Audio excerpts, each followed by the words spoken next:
Welcome to episode 86 of the Coast to Coast AFL podcast with Nick and Blaze. Welcome to 2026. This is our very first episode of the year of 2026. Happy New Year. Hope you all had a wonderful holiday period.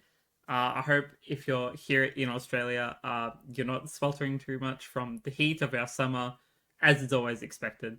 Um, it's it's been an interesting couple of weeks, both for us, but we're here to reminisce on 2025 and the season that it was. Some of the highs, some of the lows, some of the best games, some of the worst games, some of the weirdest games, and just like our overall thoughts and opinions of the season as a whole. So without further ado, how are you doing, Mr. Psyrick? Not too bad, not too bad. I am getting back on track. I had a lovely Christmas and Boxing Day. One side of the family each. Unfortunately, I let my cousin's kid eat off my plate, and I don't know if they gave me a bit of sickness, but I got some anyway. My other aunt also too was sick, so may have got it from her. So, yeah, pretty bad summer cold for a couple of days. Sort of cleared up. A bit congested, but I was fine enough for the New Year's. Didn't really spend anything. Didn't spend anything staying up or going too heavy. Went to bed 11. Had a couple of drinks. We're on the New Year. It was pretty nice, pretty chill, but sort of glad to have a bit of not so much time off. I always got free time, but just sort of, you know, just spend a few time here, there, doing something nice, spending time with family. Yeah, I feel Always that. like doing that around this time. Yeah, it's always good when well, the holidays is meant to be spent with the loved ones, which I did get to do, even though I also worked Christmas morning, Boxing Day morning, and New Year's Day.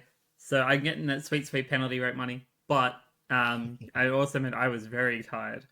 But no, it was good. My holiday period was also very good. I'm still kind of unpacking like all the Christmas presents and stuff that I got. They're kind of just sitting like down here on my floor right now. I need to clean Mhm. that up because I've got a house inspection tomorrow. So I gotta Yeah. tidy that up. Well, since we're on about lists, do you have a famous favorite standout present?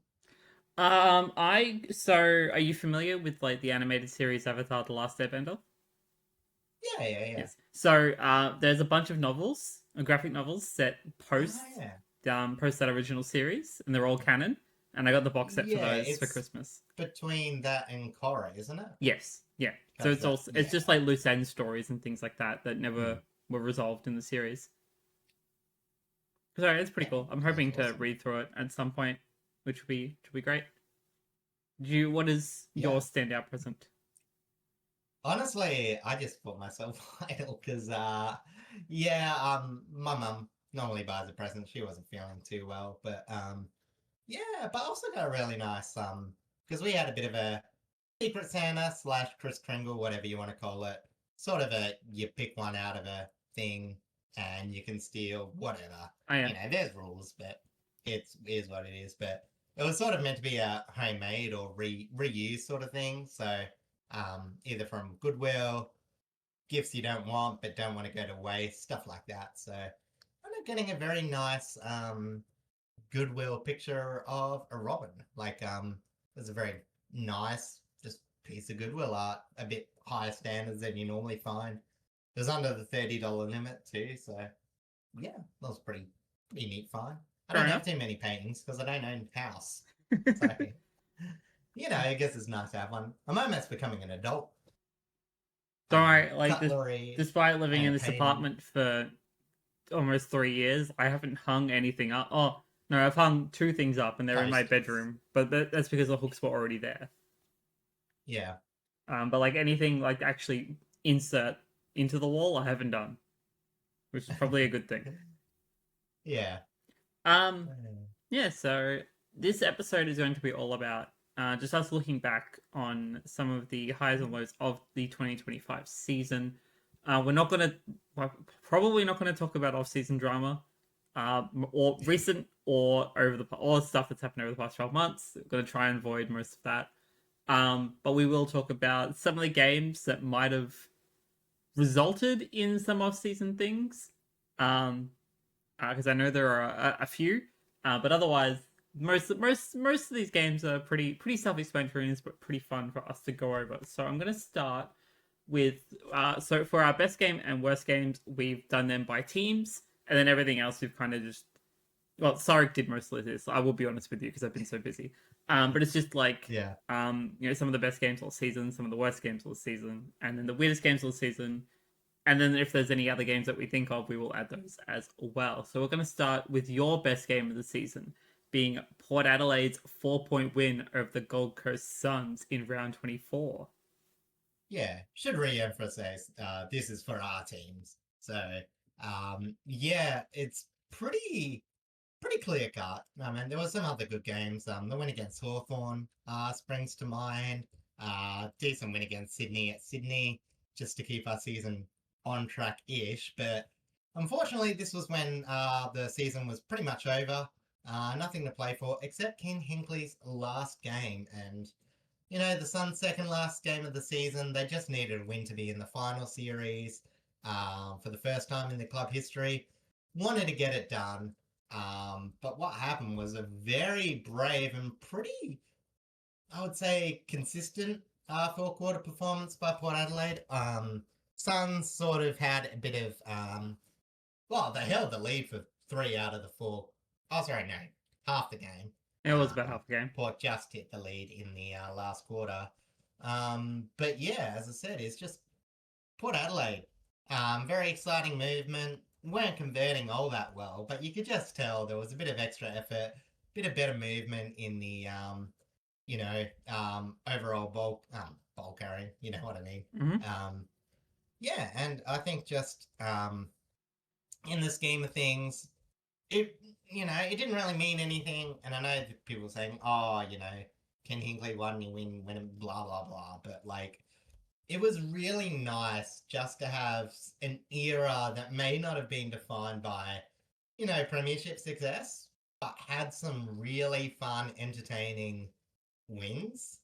Like, I think that sort of encapsulated Ken Hinkley's era. Like, he may not be the best coach going around. Like, I'll admit that now. And, but he's manned the helm for some pretty fun and entertaining wins. And he's always had the Port Adelaide boys behind him. So, to be able to see him off, to be able to get a very surprising win, I pretty much read off Port as I tipped them, but they were pretty much, You would tip them every game, of, though, to be fair. Yeah, well, that's what I'm saying. It's Suns are in some pretty good form. I wasn't really expecting much. I just hope that they didn't get embarrassed. And, yeah, stood up really tall. It was really nice to see. Yeah, this was one of the games I think that was more purely about emotion rather than anything else. Because we knew that the Suns still had that extra game from the opening round drama of the Cyclone in Queensland. So they still had a game against the Bombers at the end of the round to carry on. So that win would have put them in the finals regardless, which thankfully, for them it did. But for this game, Hinkley's last game is a senior coach for the moment, and Travis Boak's final game is a player. It was a lot of emotion just riding on kind of the legacy of those two at Port Adelaide. And I think they managed Don't forget Rory Atkins. Oh, and Rory Atkins too, of course. Free club player Rory Atkins. Into the sunset, yeah. He played. Yeah, he did play that. He did play. Yeah, he was put in. But like just the legacy of those people at Port Adelaide, and I guess in terms of the AFL as a whole, like it's the emotions at Adelaide Oval probably would have been extremely high at the moment, and then when it all was said and done, like the relief is kind of would have been massive to be able to have a win out of it. Yeah, and very undermanned because I've forgotten. I'm just looking at these stats. Ewan McKinley came in for his first game, and where was it? Harrison ran. So they were pretty much both defenders. Pretty much lost most of their back line. But Harrison ran playing fullback.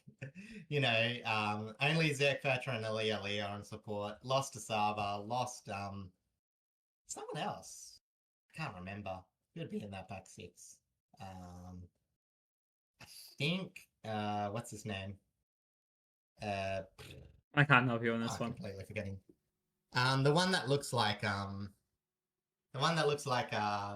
Francis. That the other still doesn't help me. playmaking, but yeah, he was the general defender. Anyway, doesn't matter. We won. It was really good to see. And yeah, as I said, weird to talk about, but it was Sam Flanders' last game as well. For the was it? No, it wouldn't have been. No, I'm pretty sure he Sorry, played in the I'm getting Bombers ahead of game. myself. Yeah. Anyway, so yeah, that was my favorite. Not too many to choose from, unlike last year, but yeah, pretty close. But I think this one for you, I think this one was a lot of people's favorite, probably non-team victory. Um, should I Yeah, go to yours? yeah. Well, you're definitely not wrong because going into the 2025 season, everyone had already written us off. No one was expecting us to win a game, let alone win. I think five. We ended up winning overall. Mm, yep, But the fact that we came out right out of the gates and blew everyone out of the water. Um, well, specifically, we blew Carlton out everyone of the being water. Carlton.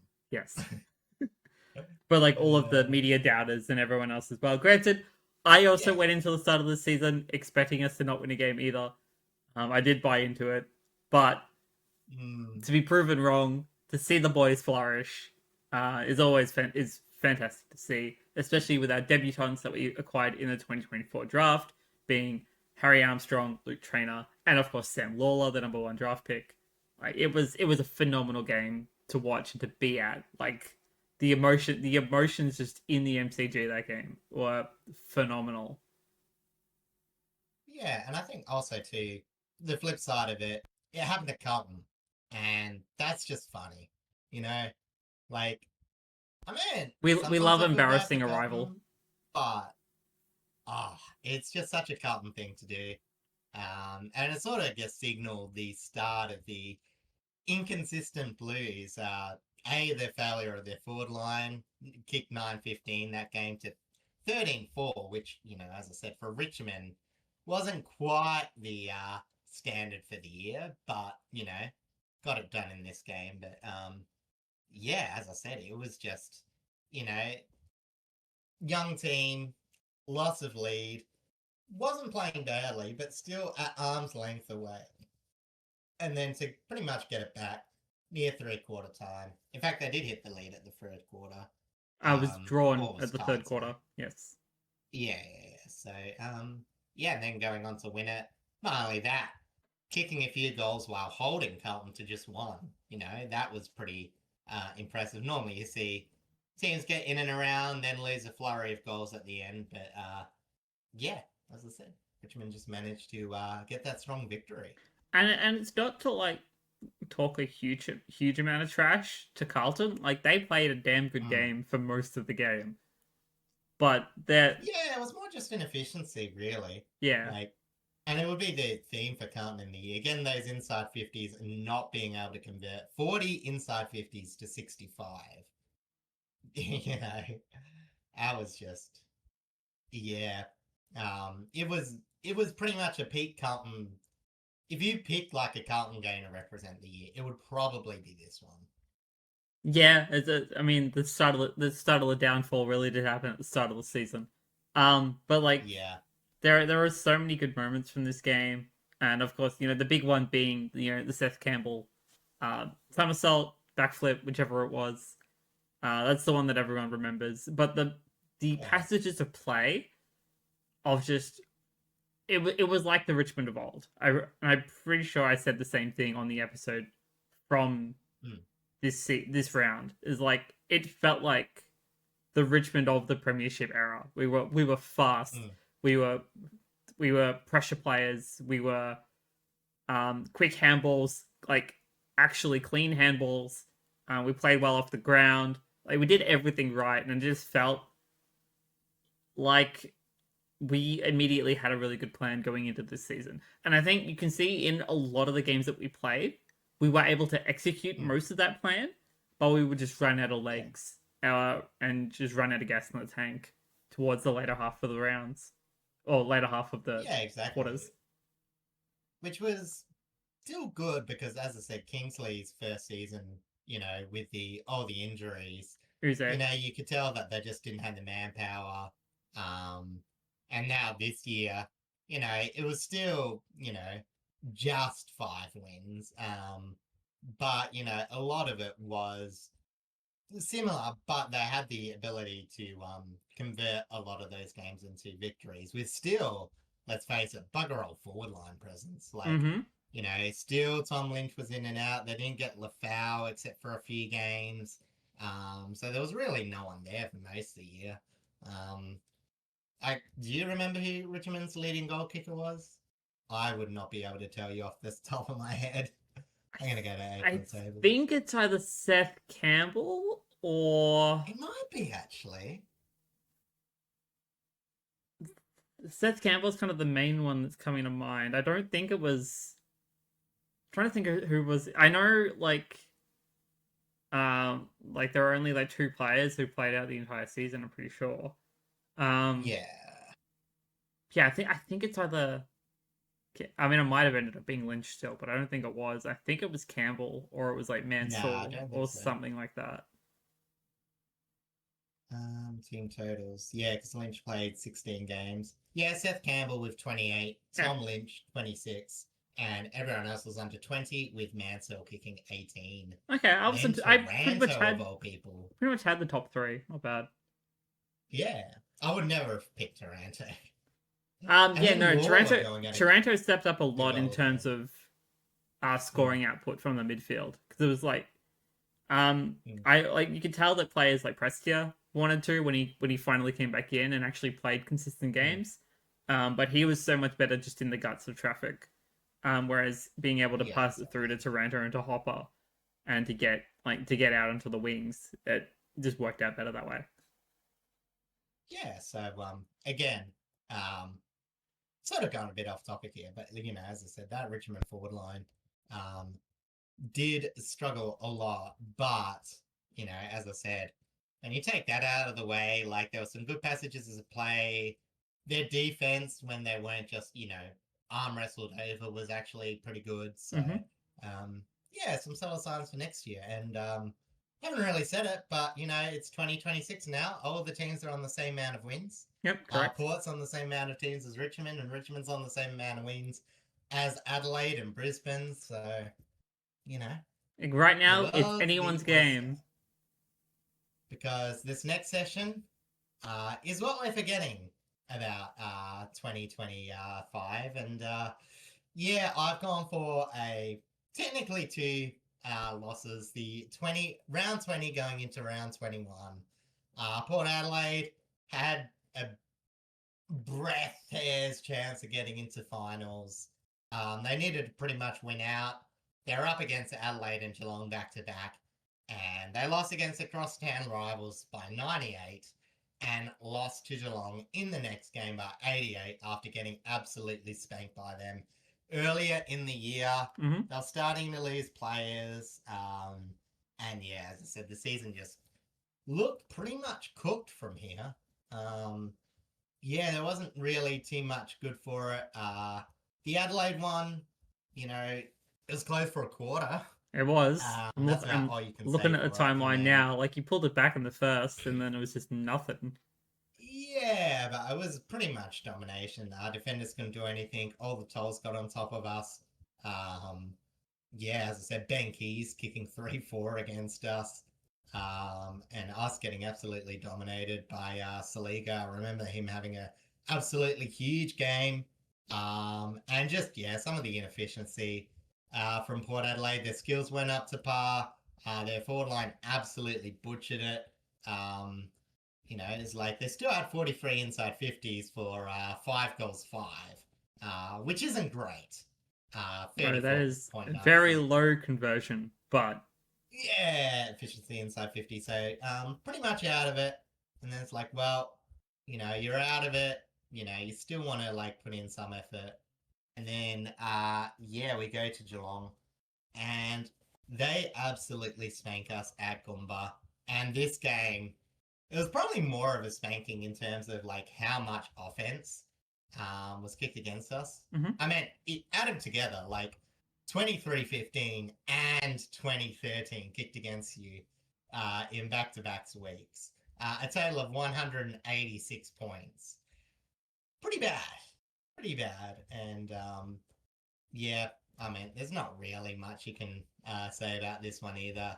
Scoreworm, again, technically maybe in it in the first quarter until the bow broke. I think I remember Cameron. Was that this game? 6 goals, one. Uh, It might have been Jack this Martin game. scoring 4 goals. Yeah, as I said, pretty much dominated in the back line, and pretty much no one really had much of an impact for Port Adelaide. Whitlock and Lord did nothing in the forward line. Probably even had less inside 50s. Yeah, 33 inside 50s to 69. So I mean, that's that was a game that was just purely lost in the I territory. mean, 69 inside 50s is pretty nice, but Pretty nice, but yeah, not for Port Adelaide. Um, so yeah, putrid back-to-back weeks when we're still theoretically in the finals, but as I said, it just put the nail in the coffin that Port Adelaide were 100% below average as a team in 2025, despite a few good wins. yeah, it, these two rounds specifically for Port we were just Mm. so weird. It's like that they knew the season was over and there was nothing there. Even though you could tell that there was a little bit of attempts being made by I think Butters probably did most of the work as he normally does. But it's like No, even nah. Butters was really quiet those 2 games. I think. was he Uh, tagged? oh, Probably it was okay. It was okay in the showdown. That's right. Wines was like the big midfielder. I think Mullins tagged uh, Butters in that second game. I know he um tagged him out the game in I one. remember that I was talking about Butters being tagged, and I think it was Mullen Yeah, that was tagging him. So that makes sense. Yeah. yeah. So yeah. As I said, just yeah, pretty much very sour. And as I said, it was just as I said, that forward line absolutely having nothing. Um, as I said, it was pretty much a bane of offensive. Like you look at the scores against and you think defense, but it was really just how badly our offense was functioning. And it wasn't just the forwards, it was the entries into it.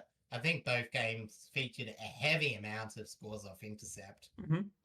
I would guess over 70 each by memory. I know it's pretty big, so um, yeah, not really much more to say apart from I would be glad if those 2 rounds didn't repeat in 2026. Yeah, I feel that. However, I'm kind of expecting the games that I'm talking about to happen far more often for Richmond over the next couple of years. And these are the close loss games that I picked. I didn't want to Mm, pick a blowout game or anything like that because, again, we were expected to be bottom of the ladder. So they're not really all that interesting to talk about. However, the close games, the one that I felt like we should have won, both of them, mm, actually, I think we should have won, are the ones that I want to talk about the most. The first one being Richmond and North Melbourne at the MCG. This was round 10. I was actually in Queensland at the time, so I was watching this remotely. And for the most part, it wasn't the worst game to watch. It has some decent control, but it was very back and forth for a lot of it. You can see on the timeline, like North Melbourne smashed us in the first quarter, and we managed to bring it back and somewhat stabilized in the third, um, until North kind of took control a little bit more. We stabilized it back again, but then at the end of the day, like North has managed to hold on. Like we were so close to squeaking out the win here, and we should have done it earlier, but that mm, was just such a rough thing for such a young group as well. Like because we wanted, I think even though we had already defied our expectations at this point, like I think we had 2 wins on mm. the board, the Carlton win and the Gold Coast win, which is also a fantastic game. I really enjoyed being at that one. Yeah. Um, the fact that like this probably should have been one that we should have won, and just couldn't finish it out. This kind of Mm. shows. Uh, Yeah, because I do yeah. remember this game because I do remember that period from about halfway through the second to like a quarter way through the third. like it really seemed like Richmond were going to run away with it. They had some really good passages of play, and North kicked like a couple against the grain, but Richmond still had a really good quarter. And you think, oh, Richmond should be able to eke out a win, get the first goal. But then it was pretty much North just putting on the control, and Richmond just making a few errors in passages of play. A lot of missed kicks, a few missed opportunities here and there, and as you said, it felt like Richmond should have got the win, but in the end, as I said, it was I wouldn't say it's a gutsy win by North, because again, they're in a position where they should have been winning more of those, but I think a lot of it came from the performance of Tristan Sherry. I think he outmuscled and outplayed Nank for most of the game, from what I remember seeing. Yeah. And I think a lot of that is where we kind of lost it in the midfield. In some patches, I think on the wings we were fine. We had Hugo in there at the time. Love me some Hugo. He was fantastic as always. But we just couldn't convert in the times that we were able to push it inside 50. Whereas North Melbourne managed to be pretty good at executing. Like Cam Zohar kicked 4 goals. Like it's and he ended up having like a fairly decent season for the most part as well. At the end of it all. Yeah, I would imagine so. I think he would have been up there in his team's leading goal kickers as well. Yeah, because there was no Lucky for most of the season, so it would have been between him. Yeah, he was between. I would have thought Curtis still. Paul Curtis. I think it was mostly between those two. Yeah. I'm just checking it for the fun of it. No, go for it. But yeah, like this was definitely a game that I feel like probably could have won, or probably should have won, to kind of push Richmond out of like the weird doubting slump into like, okay, this team still has potential, but there's a lot more work to be done. Like it would have made it a lot more obvious than like the stuff that the actual fans could already see. Like we were making decent progress already, but there's still so much more to go. And then the next game that I'm going to talk about is very similar to that. It's our loss to St Kilda in round 22, and also at the MCG. Just before you go on. Just to finish up, Larky actually did finish first. It was a very close contest in the top 3. Larky with 41 off 17 games. Curtis with 38 off 19. I didn't realize he played that many games. Lucky. Yeah. He just missed a few. Okay. He didn't have as big a season. Like, he's definitely had stronger seasons, but 41 off 17 is not too bad. And as I said, Curtis and Zerha. Zerha was just consistent, and Curtis was very strong in that opening half of the season. And then he got rubbed out twice on suspension, which was not a great look, but you know how it is. But yeah, Richmond St Kilda, the MCG. I was at this game with my best friend. She's a St Kilda supporter. So there was a bit of fun tension between us just because of the rivalry. But this is also yet again another game that we probably should have squeaked out in the 4th and just didn't. St Kilda had control for most of the game. Again, St Kilda had been the better team out of the two of us for most of the season. A lot of that, of course, due to the heroics of Naz. The $2 million man, as he's now known as. And the fact that, like, really, we probably, at the end of the day, the loss was probably deserved just because of St Kilda's performance. But the fact that we were able to push ourselves back into it and even take the lead in the 3rd quarter and into the 4th shows that we definitely had some better opportunities, but we should have capitalized on. For example, 22.5 minute mark of that final quarter, Seth Campbell kicks behind. Had it been a goal, probably would have won. Like that sort of better conversion opportunities is something I would love to see us keep working on in 2026. Yeah, I think there was a moment, I can't remember if it was this game, where it was one of the outside players that's fairly young went for a soccer off the ground that really only managed to go to the opposition in a close game, and they ended up kicking a goal from it. Probably Steely Green, but I can't remember at all. It wasn't Steely. I'm trying to remember who was in the game. It might have been Banks.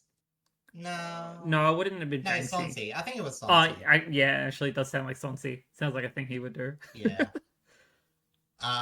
Anyway, so Yeah, but as you mentioned, it's just that lack of composure and there was some, because it wasn't only just these two teams. Obviously you picked ones against close opposition, but there was also, I just make sure we don't talk about later, the one against GWS where Richmond looked really solid, Oh probably yes, could have won that that's another game we and just probably got should have eked won. out. That was the Yeah, actually it was probably kind of fitting we didn't lose the game purely because of Callan Ward and just yeah, that was a game he got absolutely injured, but I felt that was more just GWS hitting their strides and just doing what they needed to do. mm, Whereas those matches, definitely felt like Richmond had rights to a victory. So yeah, I can understand why you put those in the most disappointing, even though, as I said, they were close matches. mm. And, Technically, Richmond lowered their colours a few more, yeah, like still some big losses, but we again, we had plenty of games that were blowouts. There were a few other games yeah, that were fairly close, but I think the closer ones were kind of highlighted we were going the right direction, but couldn't yeah, either kept running out of legs or just couldn't cleanly execute. Were kind of the more yeah. heartbreaking ones out of the season. And again, like these two, like where you had our rights to win, like again, a 7-win season for like going, oh, you're pretty much not going to win a game. That would have been a really big turnaround. But, every team has those close losses that they sort of regret. So, we're not the only team. If you're listening to this and you've got, your team's worst loss, your team's best games, let us know in the comments. Yes, We always like a bit of feedback. So, yeah. Either send let it us know send if it you agree. through on our Yeah. Instagram, or just drop it down in the YouTube comments or the Spotify comments. We will check those out because we know there are a ton of games out there that are very similar to Yeah, these ones for us. exactly. But shall we continue on to back on the positives? We're going We for the best watches. Yes, and the first one that you've put in the list is probably the best one to watch because there was so much writing on it. Mm. And like even just Oh as a yeah, neutral supporter, this game was fantastic all across the shop. It was genuinely one of the best finals. I'm going to spoil a little bit of it there. One of the mm. best finals games I've seen that isn't a grand final. And like Fremantle Gold Coast, like Mm. incredible. It's an absolute spectacle of the game. Yeah. And to put this into perspective too, they'd faced each other not to earlier into the season. It was a very wet weather game. Um, Gold Coast got a late goal from. Oh, was it Noah Anderson? I can't quite It remember. was probably It in was one of the Anderson. ones nominated for Goal of the Year. Um, kicked an absolutely freakish soccer, but they ended up losing. Freo kicked one to get I think it was by the end of the game like a 8 or 10 point win.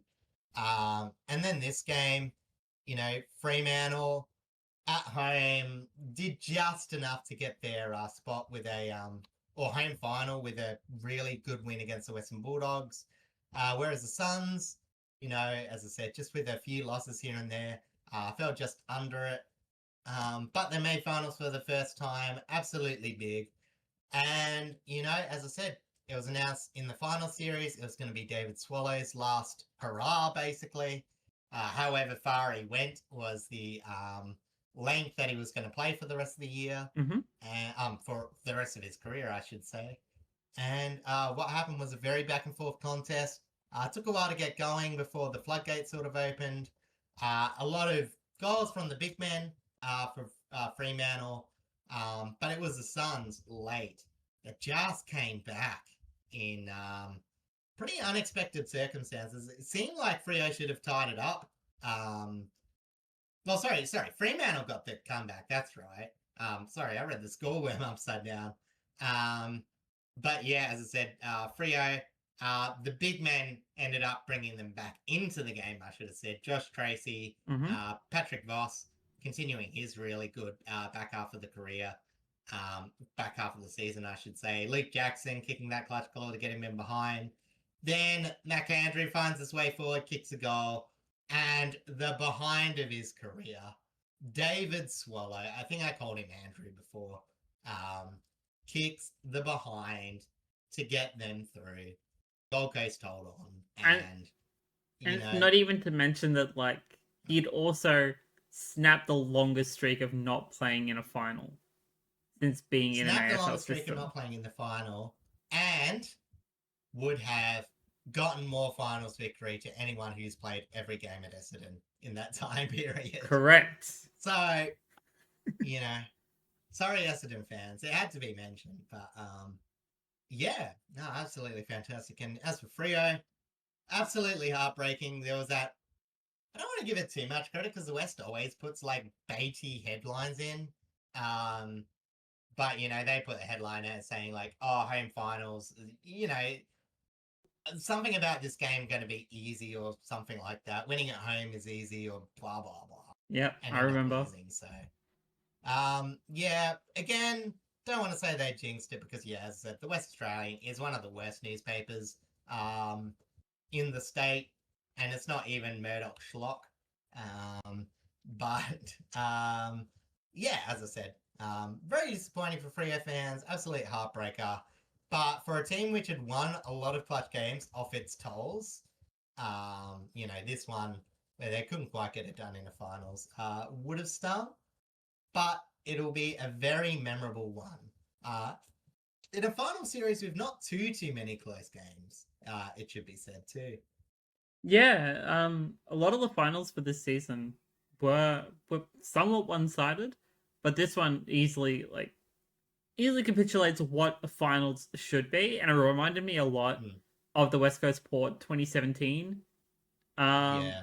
elimination The semi. still the best elimination final of all times, despite the result. But um, yeah, this one deserves to be up there in terms of conversation too. This I'm was gonna go on a slight tangent. Did Luke Shuey drop the knee? oh, he absolutely did. But I mean, that gets paid sometimes. It was bad tackling technique by Polek as well. It's Like yeah, it's there was true. no need to go that hard in a tackle with 1 second left. Obviously, you don't really know that as a player, that you didn't really have enough time to kick it, but you know what I mean? That's just the adrenaline's pumping, you're tired, and you know, mistakes happen. And you know, like as much as that probably wasn't a free kick, you have to give some absolute respect for him nailing that goal. You have Absolutely. to give some absolute respect to Eric McKenzie to even get that game into overtime. The famous one where he slammed into the goalpost just to prevent a behind. Ah, yeah. Um, Keep the game as a draw.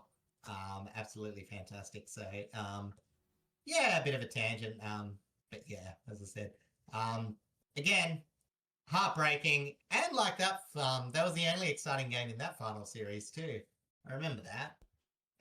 So Excuse me. yeah, I very much disagree with that. it's exciting for non-Richmond fans. Yeah, okay. It wasn't a close game. Richmond, what was that? Richmond Adelaide. Well, yeah, grand final. Adelaide was up in in the first half, Yeah. and then we came back. Anyway, The GWS prelim was, I think, fairly even up until about like halfway through the third quarter, and then it was the Geelong preliminary qualifier that was like the harder kind of game out of the three. I'm not sure if you're remembering this right. I'm not. I'm gonna have I'm a probably look. not knowing. It's been a long time since I've looked at the score line. Yeah. No, I'm pretty sure 2017 was like literally nothing. Um, Hey, they were Richmond win by important 48. games as a fair. Yeah. Oh, Richmond versus GWS is 36 points. That's probably what you're remembering. That was okay-ish. And then forward week one. Yeah. West Coast winning by 2. Not a high scoring game for extra time. 76 to 78. I forgot about No, that. I'm pretty sure it was like it wasn't like a wet game, but it was like a windy game, I think. I think it might have just been greasy, but yeah. 2 periods of extra time. Um, Paul kicked 2 goals to 2 goals. That's right. It's 10-16. Charlie Dixon kicking 3 goals, 6 behinds. Standard Overall. Charlie Dixon. Yeah. Sam Gray with the clutch 2 goals. He's a player I sometimes forget about. Went to Sydney too. Oh Anyway, yeah, we're reminiscing too much. We're going back to the we're going back too far. best games. All right, next Um, on our list is A game that kind of shaped what the Gold Coast Suns could have were kind of showing to be for this season. They Mm. were already on a fairly decent quote unquote win streak. Um, they had won their first 3 games in a row, and then they were Mm. got brought in to face the Adelaide Crows in an absolute belter.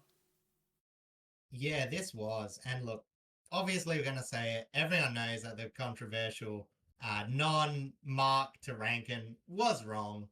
Uh, Probably should have either been a draw or a win to Adelaide. But in terms of a game, high scoring, uh, lots of good back half rebound for Adelaide, lots of good clearance work for the Gold Coast Suns. Basically, two teams getting the best parts of their game plan going. And, just a few players. Jed Walters, not always the most consistent forward, but capitalizing with 3 goals, one. Thilthorpe and Walker both scoring 3 and 4 goals, respectively. Oh, sorry, 4 and 5 goals, respectively. Misread that. And yeah, as I said, what I will say too is even though the Suns won, I think this lit a bit of a fire into Adelaide because, again, they were pretty filthy about, not getting that free kick, having another retroactive, we made a mistake by, the AFL. But after this, they really didn't lose a beat, They won the next time against the Gold Coast, getting their revenge pretty convincingly. And yeah, sorry, they had a close loss against Geelong. Actually, no, they did have a bit of a rough time. And then after that, they sort of got their season going a bit more.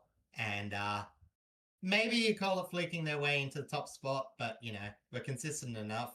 And yeah, as I said, had some pretty strong performances in the back half of the year to pinch the number 1 spot off Collingwood. But I would say that this was probably, maybe they're not best game, but in terms of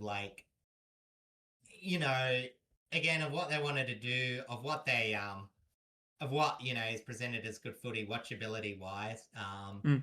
Yeah, as I said, absolutely fantastic performance. And high scoring team up against another high scoring team. This was a hype matchup before the round, the upstarts of the competition.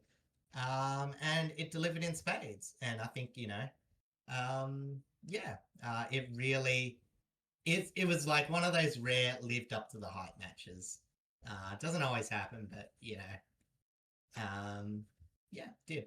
Yeah, no, I completely agree. This was a game that was very much defined, um, pretty much kind of by midfield to forward transition, I think, because the midfielders for both Yeah. teams put on an absolute show. Both forward lines were absolutely firing. Thilthorpe kicking 5 goals was huge for the Crows. But it was just a way, sorry, not a way, the way that kind of both teams just played the game at the time. That's how those teams kind of define themselves very early on in the season. We know later on in the season, the Crows started being defined a little bit more by their backline. The Suns started to be purely defined mostly by their midfield. But they were both, at this point in time, they were both looking really, really good. Yeah, it's really the round where you're like, okay, these two teams, they are actual, they could beat a best on any given week. Probably not. As I said, I think most people were surprised when Adelaide continued on to retain top 4. I think Gold Coast ended up around where we thought they were going to end up after this round, you know what I mean? Yeah. So obviously I had Gold Coast near the bottom 4. So early season predictions. So I'm trying a bit wrong there, but yeah, so this was when I started believing in Gold Coast as a legitimate threat and not just a early season flash in the pan. Yeah, yeah, this is probably about once they started stringing all these wins together and kind of really being we kind of said at the start of the 2025 season that a second proper season under Dimmer will show them spades ahead of where they actually were in his first season. And the same kind of is said for Yeah. most first season to second season coaches of a new team. But I think the fact that a lot of these players on this list were already really good and they just needed like proper guidance um, Yeah. shows a lot, I think, for the Suns. It was still a big turnaround statistically, though. As I Oh, said, I yeah. started to look at the statistics, and I forgot that I put a whole page in like statistical categories where Gold Coast was still bottom 4 in, and that's absolutely turned around now. So um, that'll be coming out soonish, start of this year. But Yes. yeah, shall we continue on for wrapping up 2025? We shall. Next on our list is a big clash between two Victorian giants, Geelong and Collingwood, that is, in their round 8 game. I don't think this is a marquee game, just a very, very big game as per kind of standard for these two teams. And the fact that it was so close, even though, throughout most of the season, we're calling Collingwood too old, too slow, etc., etc. They, in the games like this, they really defied the odds in terms of what they were able to accomplish. Because I'm pretty sure Collingwood up to this point, they only had that one loss, was that absolute thumping from GWS. I'm pretty sure they hadn't really lost a game up until then. Geelong were nearly undefeated too. They had that surprise loss against St Kilda, but maybe another loss. I can't remember. But these were like pretty much what were thought to be two of the best teams in the competition early on. And it was a bit of a scrap. Lots of scoring. Not always the most scoring consistent, but still a lot of back and forth, a lot of good performances, and that ending, the chance for the fairy tale finish by Jack Crisp, milestone man in this game, but unfortunately just missed. I can't remember if he got it behind or missed everything, but yeah, as I said, it was just, so close. Was this the game where Dangerfield spent most of his time up forward, and then as soon as they threw him into the midfield, he just became like the best player on the ground? Because I feel like it might have been this game. Might have been. Yeah, I remember Dangerfield got on a tear anyway. I can't remember specifically that much detail. As I said, I'm starting to forget. I've probably forgotten about 95% of 2025. Oh, no, I saw that. In my mind. But yeah, it makes sense. Kicked 1 goal too and ended up with 29 disposals. So I'd believe that anyway. Bailey, sorry, not Bailey. Dacos too. I remember Nick Dacos having a very quiet game tagged by Mullen and then went off the chain in the last quarter. Kicked a very important goal to put Collingwood back into it. That's right. The one that would have been... Was it? I can't remember. Maybe it wasn't that one. I must be thinking of another one, but he did score a goal. No, it must be another game. But yeah, I remember Nick Dacos having a very big last quarter. Anyway. Yeah, this was as I said, this is one of those games that, again, I mean, it's hard to be, even just if you're just a lover of the AFL as a sport, this was a fantastic game to watch. Obviously, if you have some seething rivalries for one or both of these teams, you just wanted it to be a draw, so either both of them could be bad. Exactly. But just in terms of pure AFL abilities, was a fantastic game. It was just one of those games where you had to pretend that there were different colours. Yeah, pretty much. I didn't really want Geelong to win. I didn't really want Collingwood to win. Probably respect Geelong a bit more than Collingwood, like as a watchability team. Obviously, structurally wise, they've both done absolutely fantastic things in that 2025 season. But yeah, as I said, both ended up being prelim teams. So it was sort of a taster to finals. I remember, was this also a game where Quaynor just had an absolute massive half? I can't remember if it was the first half or the second half, but I'm pretty sure, I know it was a very early game of the season where he just had an absolute tear. I can't remember which one it was though. It doesn't look like it stats wise. It might have been another game. Another game. I remember Quaynor getting 25, 28 disposals and leading the rebound. It was something ridiculous. It was something crazy. Yeah. Anyway, we'll see if we can remember it, but otherwise, shall we head off to the other end of the spectrum? Yes, we'll jump over now to our quote unquote worst watch games of the season, starting with a game at the Adelaide Oval. It was a Saturday afternoon game, so kind of a very boring time slot. But it was the Crows hosting the Giants, and it was only 52 to 34, which is really weak. Like both teams just could not kick straight for the life of them. Yeah, and I think this one is the worst because, like, some of the other games, and I did rule out like one-sided beltings. Um, I was really trying to look for those games where both teams didn't look all too well. Like, neither, even if you're a fan of the team, you would end up being disappointed. And I think this game sort of encapsulated that because, while it was very impressive, Adelaide's ability to shut down the Giants, man, it was just puttering along offensively. Like, you know, there's something to be said like, oh, like this could have been like a really good defensive contest, but it's like Adelaide had enough to really stamp their authority on this game. Mm-hmm. They just kept on missing 56 inside 50s, and they only ended up getting like 7 goals 10, which is a pretty disappointing return. But even more was the offensive misfiring of the Giants. Um, Again, early on the season, we thought they were maybe going to be one of the best teams offensively.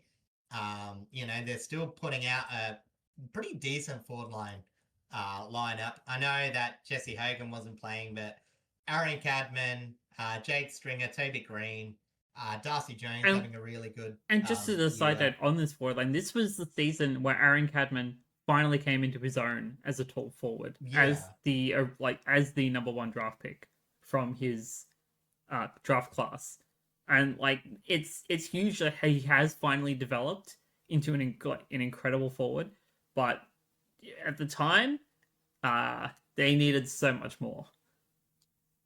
Yeah, and I think it was ridiculous stats. Yeah, it was just 5 marks inside 50 for the Giants. Like, I know Adelaide's a good team defensively, but it was just too much. And there was just turnovers aplenty. Mm-hmm. Again, we'll talk about that come the what do you call it, the analysis. But as I said, this was some of Adelaide's best bits defensively coupled with their worst offensive performance, and it just made an absolute terrible match. As I said, Giants had so much possession and did so little with it. Whitfield getting 39 disposals and basically doing absolutely nothing as he was just forced to chip it around the back line. Lockie Ash, sort of the same thing. So, you know what I mean? It literally was just the Giants chipping it around, making a mistake, and then Adelaide sometimes converting. Which again, at least you could say for Adelaide they kept their structure. Mm-hmm. But man, there was just way more exciting games for this season if you're an Adelaide fan. So you'd want to forget it if you're an Adelaide fan. You would want to forget it if you're a Giants fan. And all the neutrals would have been turning this game off. Yeah, I vaguely remember watching this game. I'm pretty sure I remember like Lockie Whitfield kind of just sitting mostly on like in that back pocket along the wing, just getting the ball, putting it somewhere. Somehow it ends up back to him. Like it was just like a constant cycle of just him struggling to never get rid of it. And like, good for stat padding, Mm. not good for actually trying to win the game. Yeah, again, I actually think Whitfield had above average season in terms of like not just being a chief as chips players in that back line, but yeah, as I said, this was just a high turnover game. Looking at the turnovers, Tom Green with 9, Toby Green with 9, Mm-hmm. sorry, 8, Connor Stone with 7, Saligo 7, Nankervis 7, Dawson 8, Rankin 8.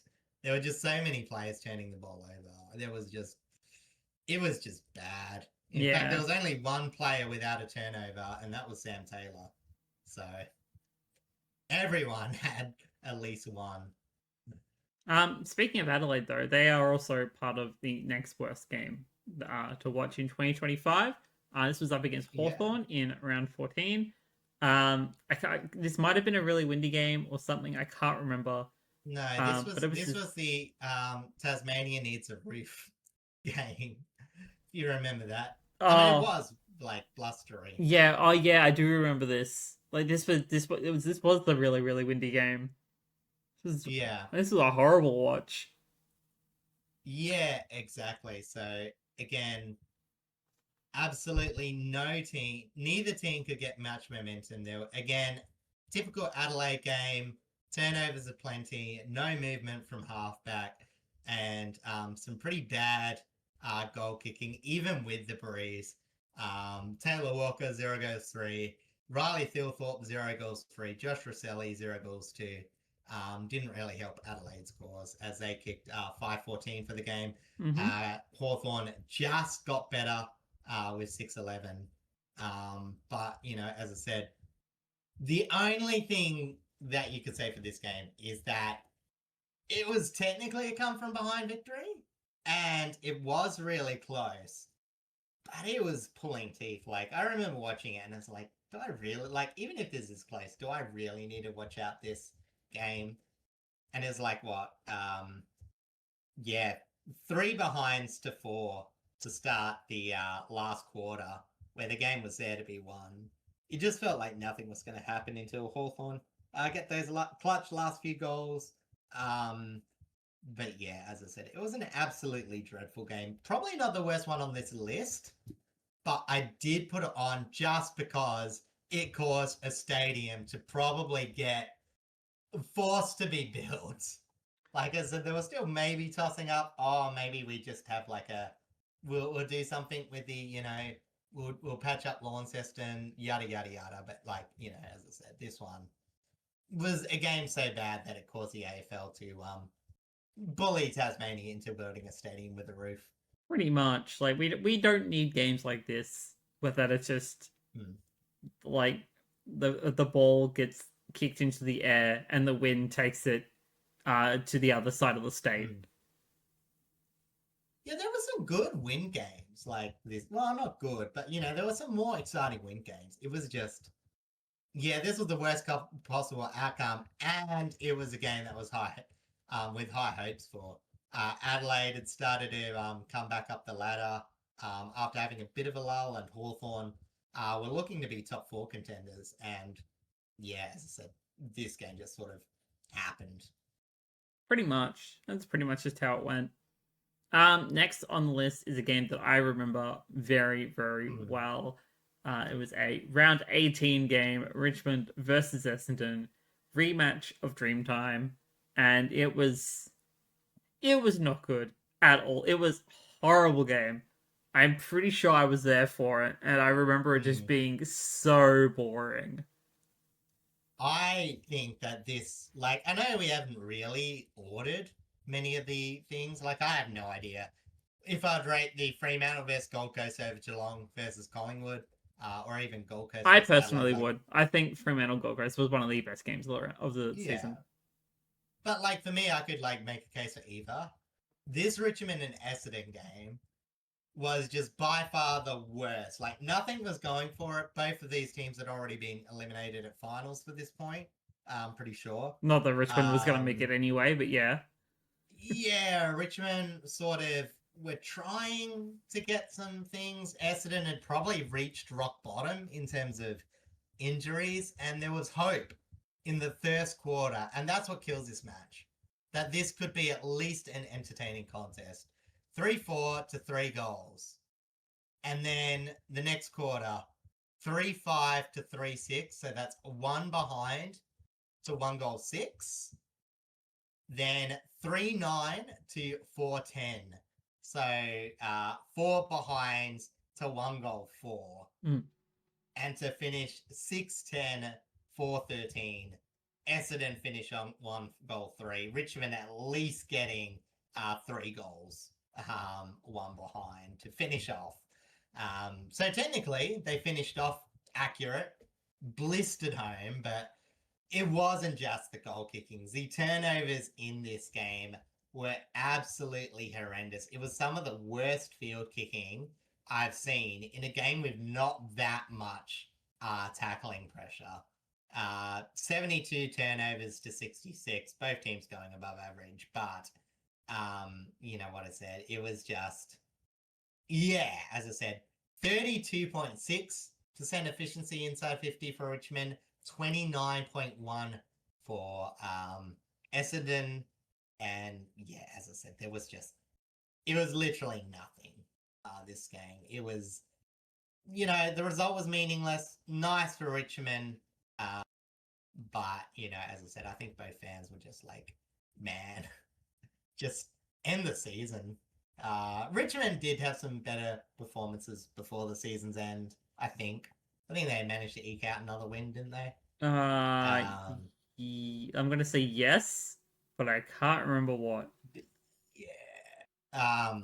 Essendon just sort of, you know, kept on playing reserves, pretty Yeah, much. well, yeah, their injury Um, list was huge for this season. Like they yeah. were just squeezing everything out of Todd Goldstein just to have a ruck on the field. Yeah, pretty much. So, actually, I do wonder. Oops, I've got it wrong season. Need to check.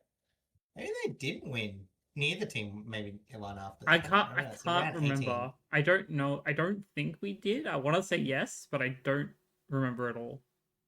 Okay, so the Hurricane. Uh, yeah, Richmond beat West Coast the week afterwards That's and right. proceeded to lose out in pretty horrid fashion. And yeah, Essendon lost out. Okay, So but pretty much nothing good happened except for Richmond beating West Coast after this game. Like, which this kind of was the the beginning of the end. yeah, pretty much. I mean, to be fair, it was already kind of end of the season anyway, so it didn't really matter too much. Hmm. Um, All but right. yeah, that's our worst games to have watched in 2025. Now onto games that are probably went a little bit more under the radar than what Games most we'll probably would have forget. expected. Yeah, we'll sort of forget after this season, but we're low key very good. And I think maybe, as I said, probably not the best one, but like, I think this game was like a bit better at the start of the season in terms of contest. We thought both teams might have been at least in or around, like capable of some good football.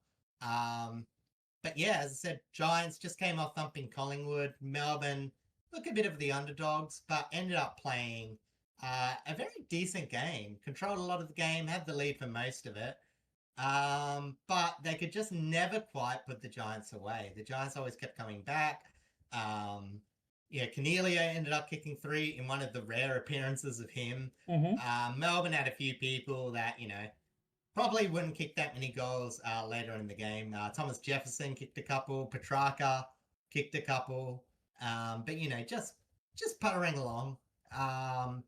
But as I said, typical Giants game, had a bit of possession, wasn't exactly doing much of it. But the ending of this game, the unlikely heroics kick to win the game from Lachlan Keefe.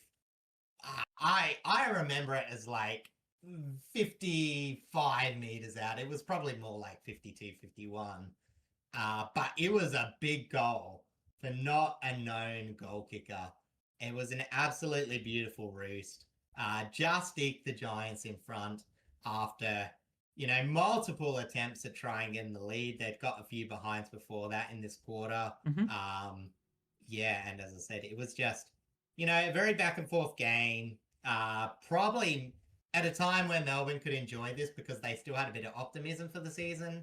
And the Giants probably really enjoyed this game because, as I said, thumped Collingwood the week before.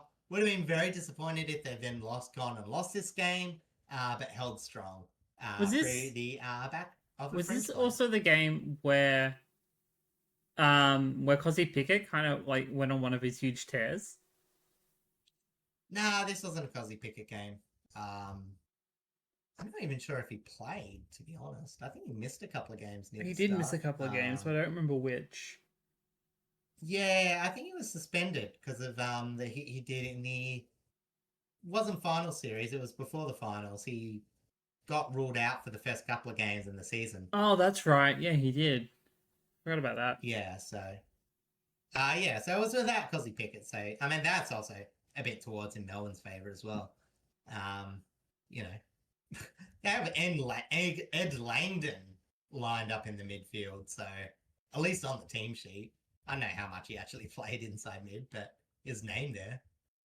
So, yeah, as I said, a few other players. Christian Salem looked like he stepped up a bit. I imagine he was the actual player that played in the midfield. And yeah, as I said, a few solid games. But yeah, as I said, it was a pretty big game for the Giants.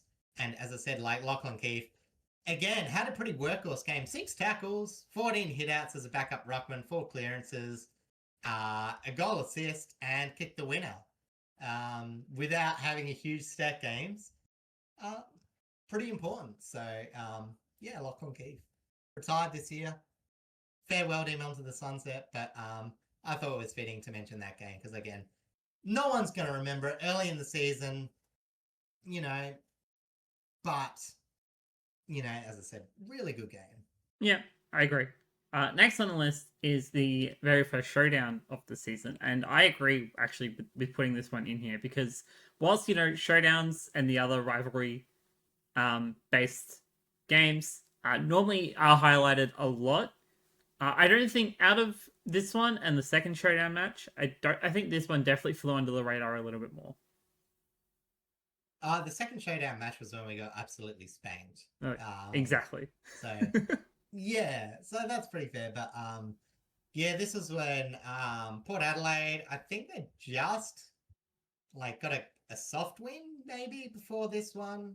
I think they'd already beaten Hawthorn, so they had shown that they've beaten some capable teams. But I think they had that like string of losses between from Essendon and St Kilda, which sort of derailed their season. But you know, as I said, we all know a showdown normally is a very close game, and Port Adelaide really bring it this game. Their forward line conversion was probably a bit better than normal. Won a lot of the metrics, 62 inside 50s to 41. It was really just the turnovers. But all looked lost near the last quarter. While it was close at the start, Adelaide kicked a few goals, but then, you know, some pretty fluky Finlayson goals brought them near. I almost brought the game back into it, but Adelaide held on strong. And I was looking at the highlights, and there was some pretty. I remember it was there some pretty clutch marks by Mark Keane. Adelaide's backline had a very good day out. They controlled a lot of the aspects of that game, despite Jeremy Finlayson kicking 3 and Georgiades kicking 2. The intercept marking was pretty fantastic, especially by Mark Keane. Yes. So, yeah, as I said, again, you know, pretty good game. Adelaide's featured a lot in this. You know, as I said, some of the best, some of the worst, but you know, as I said, Adelaide, things tended to be happening with them. So, again, played very pretty football, and it was just at that time where Port had enough tools in the shed to be playing around abouts football that they wanted to be playing. Like, honestly, the second half of the season wasn't as disappointing because they'd lost a lot of players. But yeah, some of the first half games are disappointing, but this Adelaide game wasn't one of them.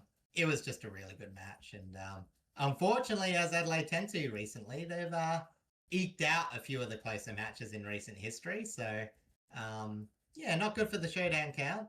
I'm sure Josh Carr wants to be changing that next year with the Port Adelaide Football Club under his helm, but as it is, unfortunately for Ken Hinkley, 0-2 to finish up in showdown. So yes, yeah, it's a little unfortunate in that regard, but you know there was a lot more grander things going on behind the scenes at Port Adelaide. Next on the list as an underrated game is actually a marquee game. This is the King's Birthday show match between Melbourne and Collingwood. The traditional one happens every year. They rotate who hosts, of course, but Melbourne hosting this one, and it was definitely one of those games where it could have really gone like either way from the very just from the get go. With how both these teams going into this game, they were both in very weird positions. Collingwood at this point had, I think, hit a little bit of their rough patch. This might have been before that. It was before. Oh, okay, it was No, slightly this is before. before that. Yeah. Okay, so they were about to head into their rough patch, but this game came first. And then Melbourne, they were kind of already in that kind of Mhm. weird lull period that they kind of hit, where like some of their players just kind of start to get really quiet. Um, and I don't know how else to kind of really describe this one. Yeah. Okay, so yeah, the last 5 matches, Collingwood had beaten Hawthorn, flogged North, beat Adelaide, and eked out a win against Fremantle. So they were in some very good form. That's right. Melbourne were very middling.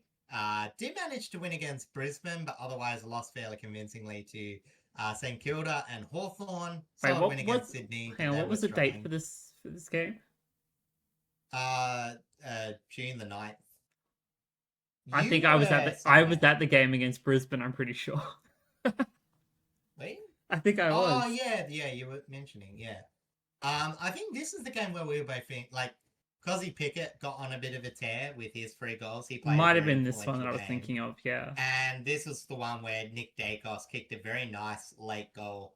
I can't remember exactly how, but I remember it being pretty solid. So, um, yeah, as I said, absolutely fantastic game. Josh Dacos leading the possession getters. Scott Pendlebury having a really, really big impact.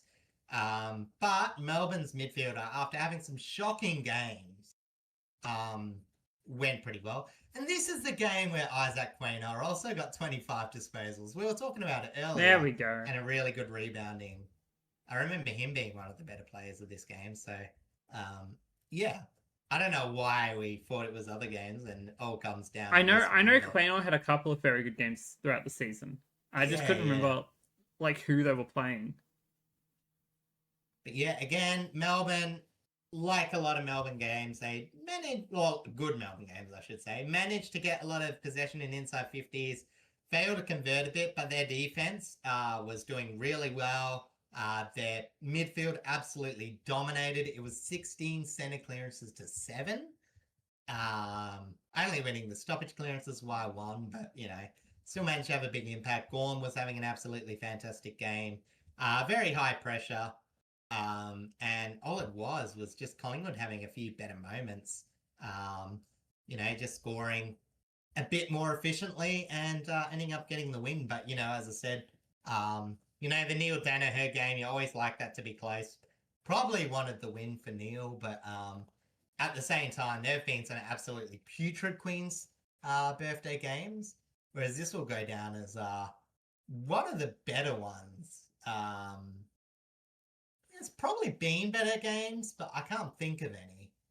This is probably, as I said, probably wasn't the cleanest, but in terms of like excitement, it was the only game to watch for today, the day. It was a public holiday. Mm-hmm. Yeah, I just thought that it deserved to go into there because, as I said, easily forgettable when you think about the grand schemes of things. Melbourne not doing that much. Collingwood having other games that would define their season more, but yeah, as I said, I think very underrated nonetheless. Yeah, I completely agree. Sorry, organizing. All right, that does it for our underrated games. But we've got a couple more to kind of talk about. We'll kind of games that kind of ended the way no one was expecting. Yeah. There are And like just question mark raising games of like yeah. what's going on. And can we start this one from the bottom, please? You Because want I to sort start of it at the realized, bottom? yeah, because I realized like what I did with the first. It was the first is a multi one. Okay. Like first has a bit of a theme, and it's a common a common a common feature of WTF results. All right. Pretty sure they featured a lot last year. In that case, we'll start with probably one of the biggest question mark ones of the season. North Melbourne versus Brisbane, round 9 in Tasmania, where the game ends in a draw. Yeah, North had maybe won a game. Yeah, because they beat Melbourne earlier in the season, but I don't think they did anything much. 5-game losing streak. Lost a close one against Essendon, but Essendon start losing all their players. Moderately close game against Port. I remember that. They were probably maybe didn't play overly that well, but yeah, Port definitely let them in it. Got spanked by Carlton, got spanked by Gold Coast, and got spanked by Sydney. Whereas apart from one blip of a massive loss against Collingwood, Brisbane were just getting things done. Um, 4 of the last 5 games won for them, and just Brisbane, they had a bit of a lead, but weren't looking that convincing. North weren't really doing all that much. And then it was just like, just a little bit of flick. And North have just sort of a last quarter from nowhere. 4 goals, 5. So they really had enough scoring shots to win, to 3 goals, 2. And yeah, as I said, it was just, Hipwood getting behind, gives Brisbane the lead. Zerha gets behind, brings them back in. Really, both teams could argue that they could have won the game. But, as I said, a team that would be pretty much a disappointment this season, a team that will go on to win the premiership. A few really big performances, a few very quiet performances. And yeah, it was just really hard to pin much on this game. Like, it was just so arbitrary almost, it was just, yeah, no one was expecting it. It was a lawn system game, so you sort of like, okay, maybe, it's a bit scrappy or all that, but, as I said, it was just like both teams, looking good and bad at the same time. As I said, it's still impressive for North to get him back into the contest. Brisbane were doing this thing where they're sort of just puttering along, not really taking teams to the sword like they did at the back end of last season, and just ended up with the only draw of the season. I want to say, I can't remember another one. I don't know, actually. That is a very good question. I'm pretty sure there was more than one draw. But I think this was the first one of the season, off the top of my head. But yeah, this was no, it was the only draw. It was? Oh, interesting. But yeah, like this was such a weird game because like it felt like Brisbane weren't really playing the way that they should have been, being, reigning premiers at the time, soon to be back-to-back premiers, we would find out. And like North kind of somewhat on a steady incline in terms of their progress, but also not really showing all that much at the same time. It was just yeah, it was just like one of those just really weird like blip games that like you could very easily think about, but I think because it was the only draw of the season is kind of why it stands out. Yeah, and it was just so like pretty much afterwards, I'm pretty sure business, like sort of like the worst of game, like I'm pretty sure business just went on for usual. Like Brisbane still, sort of go on a streak of just beating teams but not looking overly that threatening, and North Melbourne just, sort of being in and around but not that great. Where we at? Round 9. What happened after that? So what was the next round? Yeah, North would just eke out a win against Richmond. Oh, then yeah, actually no, Brisbane then get beaten by Melbourne. It's probably another WTF game to be honest, but Right, didn't again, quite I make was the at list. that game. Yeah, that's right. Because yeah, as I said, yeah, that's what you were saying. Like Brisbane looked to hit their skids a tiny bit, but then yeah, as I said, North went back to just sort of petering along. So It happened. To be just fair, it a happened. random blip. It happened last year at the kind of around the same time as well. Like Brisbane GWS, I was at that game as well, and they also lost to GWS. Basically, the same sort of weekend.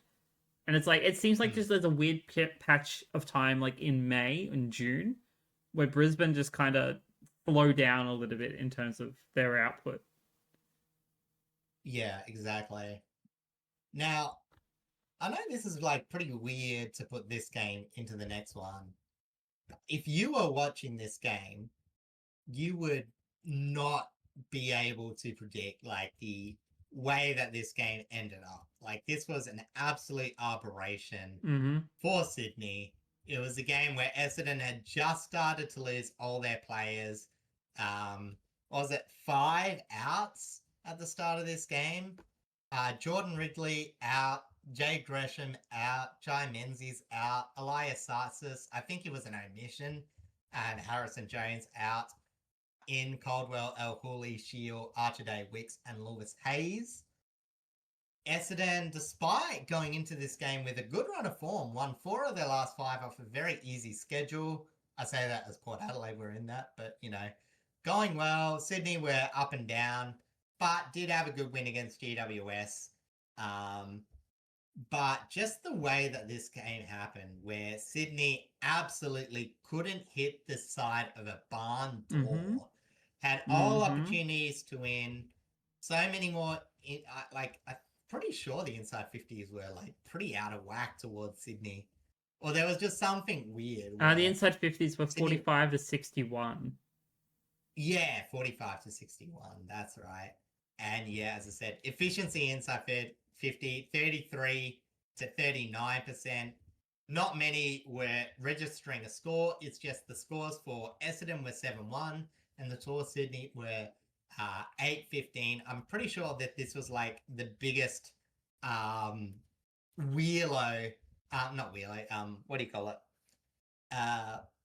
X score differential in a game too. I guess.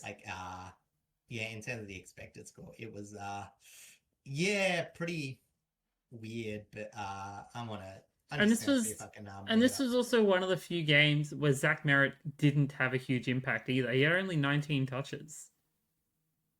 Yeah. And this was a round where every game was close too. I think the average margin in this round was I think it was 10 or something. I don't know. Round 9 was the weird round. I'm pretty sure.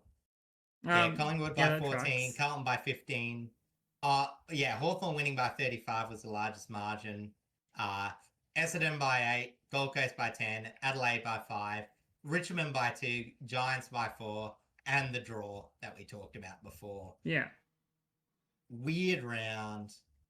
Weird game, but I'll see if I can bring it up. Here we go. So in terms of X score, Essendon were predicted to kick 51 points and ended up scoring 71. And Sydney were predicted to kick 63 points. 74 points and ended up kicking 63. So I think it was a 30.9 swing in X score, which is ridiculous. And if you don't know what X score is, pretty crazy. It's not the most sound system in the world, but it just takes your accuracy that's expected from the shots you do and compares it to league average. So the league average is what X score is. As said, league average would say Sydney scored 74 points there, end up kicking 63, and again 51 to 71. Essendon just couldn't miss, despite not really having that much movement or dominance in many areas. It was a very even game for it just to go that way. Yeah, this was one of those games that no one was kind of expecting the Bombers to win. Sydney at this point in time weren't performing as best as as they were kind of expected to, but they were still in a decent enough position to where they could have still been, the 2024 grand final? Yeah, it was. They could have been 2024 grand finalist form. But I think this game could have been a little bit of the beginning of the end for this season for the Swans. Yeah, exactly. But I will say also, it was the Zach Reid, not breakout game, but the one where he really established dominance. Sort of played the first half of the season. Unfortunately, he would join the injury list a couple of games later. But a solid game against North Melbourne.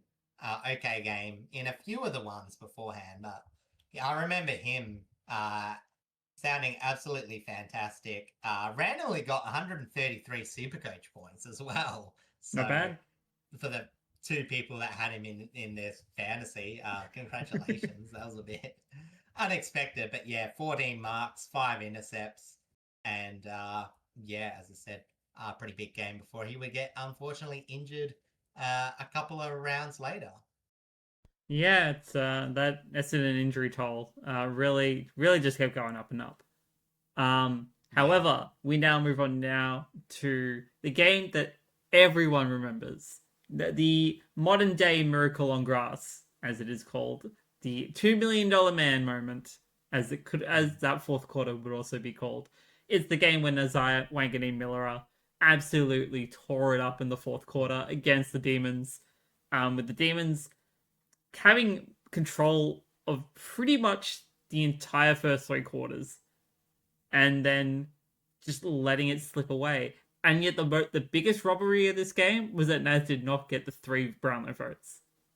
Yes, exactly. And I sort of, again, I'll give you a spoilers. There's more to talk about Saints in terms of what we're talking about in WTF games, but I wanted to put this game separate because, again, I don't think we'll quite see a final quarter like that. Third quarter time, 13-8 to 6-4, 86 to 40.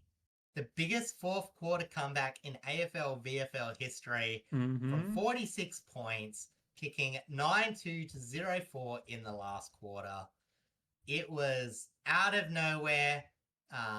Higgins kicked in a couple of really nice goals. But I think to cap it off, it was one of the worst centre bounce defenses you will ever see in football. After kicking the goal previously, a couple of minutes earlier, it was just embarrassing. As I said, like Melbourne, yeah, they were disappointing all season, but I'm pretty sure that actually started to regain a bit of form. No, both teams were very embarrassing at this point. St Kilda were coming off a 5-loss streak. Melbourne, their only win was against North, although they have had a lot of close games in this period. Lost by 8 to Carlton, lost by 13 points to Adelaide, lost by 19 points to Gold Coast. Mm-hmm. So, you know what I mean? Like, as I said, Melbourne, they at least could have been a bit more respect. Like, they weren't pants of the ankles game. They weren't at the pants of the ankle stage of the season until then. And they absolutely got clowned on, which they should have. It was embarrassing. It was bad. Um, but yeah, as I said, it was just an aberration, really. Like, Melbourne just had so much going for them. The Saints looked so anemic. The inside 50s would still be 43 to 52 at the end of this match. Um, but yeah, as I said, the Saints just had a funny way of getting some of these wins. Like, they'd have pretty bad games, lose games they should, and then they'll just randomly pluck a few of these games out. And is there anything more you want to talk about this game? Um, not specifically, but just kind of. I remember, like, it's pretty much hours after the game was over, just going onto the internet, and if you're in any sort of AFL sphere in terms of Mm, like shorts and reels and TikToks and things of that nature. All it yeah, was just the excitement of that fourth quarter, from fans in the yeah, stadium. Like that's just, as someone who has felt like games like that at the MCG, just the raw energy and emotion from that crowd for this game was phenomenal. And it's probably one of those games that I really wish I could have been at, because it would have been electric. yeah, exactly. And, as I said, it wouldn't be St Kilda if they didn't also provide a couple of others. So we'll just lightly go over these two because, again, Saints did this every year. The random beating of Geelong in round two. Geelong spanked Fremantle to start the season. Got the St Kilda got really easily handled by Adelaide. I think even that scoreboard was flattering. I think they only got junk time goals um, to get it to around 50 points. And Yeah, I then vaguely just remember that.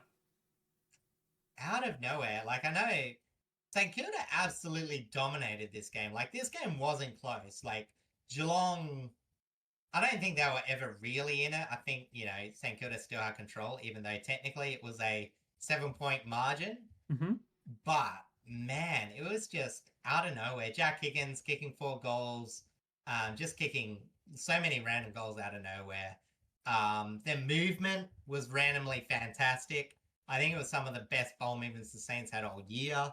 And as I said, This was when like Jack McRae kind of was suddenly the rejuvenating factor in the St Kilda midfield, even though later on in the season it wasn't so much. It was sort of just a really good link up. But yeah, as you said, I think it was his first big game. They had a couple of games, but 35 disposals, 10 tackles, 9 clearances. Absolutely huge. But yeah, they just has control. And then, even more weirder considering where both teams ended up, even though this happens a fair bit, St Kilda versus Fremantle, holding Fremantle to 5 goals, 3. 3 of those being kicked in the last quarter as jump time goals. Like, this was an absolute embarrassment by Fremantle. And honestly, it just kind of came out of nowhere. Fremantle, probably not the best start to the season, but won 4 of their last 5. Mm-hmm. St Kilda losing 3 on the trot. All to fairly decent teams, mind you, but still. And then just randomly, absolutely smashed. And as you mentioned, that was another one of the games where McRae just absolutely tore it up. So, Kip Charman, 4 goals, 2. Mitch Owens, 3 goals. Only multiple goal kicker for Fremantle, Jai Amos. And yeah, as I said, 38 for Jack McRae, 28 for Naz Malira, and 24 disposals for Cal Wilkie, who their defense absolutely dominated that game.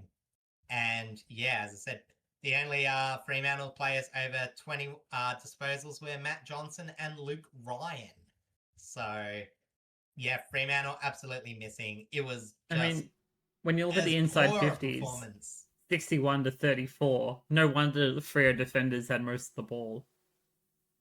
Yeah, exactly. Like, this game was not even close. And I think a lot of those inside 50s were in the last quarter. Like, this was so weird. If you're making a list and Fremantle was one of our favorite teams, this would be worst performance by a country mile. Yeah, so, yeah, I completely agree with that. St Kilda, weird ass team. Kind of standard for St Kilda, though, to be honest. Yeah, well, that's what I said. Is like, I feel like they had to get an extra couple of honourable mentions because, as I said, like, St Kilda, they won't make finals, but they will take some weird ass scalps. As we've said, St Kilda sort of played a weird game style this season, sort of very opportunistic. So just randomly they'll pull out a couple of games, despite having games where they like lose against some lesser quality opponents, shall we say?